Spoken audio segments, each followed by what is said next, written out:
Hi, welcome to the video. So this is part two. In part one, I was teaching the Paul Gilbert lick from the handout they gave back when I was at Musicians Institute. I got into details of how to practice it to build up speed and such, and I also talked about how it really can be used as a scale shifting exercise to help you connect all the shapes together, not just a lick, which gives it much more value in my opinion. And in the first video, I wrote the original piece inside the shape, so you can kind of see how that could be done. In this video, I'm going to extrapolate the idea that he showed and do it starting on every mode in the key. So you have 7 different fingerings of it, and that's definitely something that he would do. Definitely, you don't want to learn the idea just in one fingering. You want to be able to play all over the neck with it. So if I demonstrate quickly just how you can use it to help your improvising, I'll improvise something using some of the shifts. So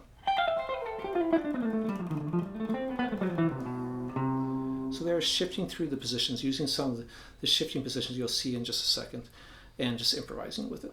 Okay, so let's go and start. I'm going to start on the A minor, and there will be tab that will show after I demonstrate all these at the end for all these positions. So basically I'm playing 6 notes, then you just shift forward 1 note. And of course you want to play it both ascending and descending. Then we're going to just move up a note to B. The same sort of idea. So if you really have your modes memorized well, you really don't need the tab. You can just picture that I'm in the C, then I'm going to shift forward. Now I'm in the Dorian, and the shift forward. And if you can do that shifting and visualize it, that will definitely help you then when you're trying to improvise. And I'm thinking too much about what I'm saying and not what I'm playing. But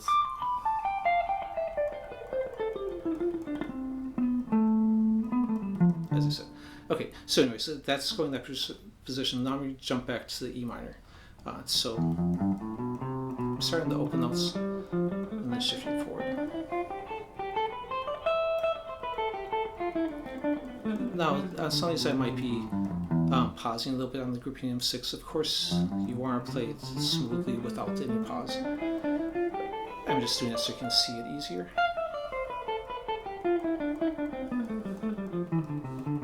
So that's from the Lydian position, and the last one from mixed Lydian.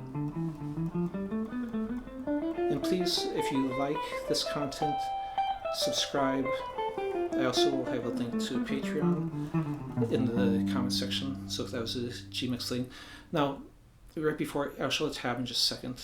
Another thing to think about when you're getting this down, if let's say you have a position like this, feel free to slide between. You don't always have to just shift. You can slide and then play the next position. And you can, at any point you can change from ascending to descending. You can shift from one position and then come back into a different position. And that's how you can really, again, help free up your playing. So I'll go and show the tab on here. So there's the first 4 positions. I move my finger out of the way so you can actually see the whole thing. And then I'll go down to the next 2. And I'll flip it over for the last one. So I hope you liked the video, and I'll be doing more content. The next video will probably be a Jason Becker video. That's kind of some stuff I'm working on right now, is some of his arpeggio, intervallic arpeggios that he taught. Anyways, thanks for watching.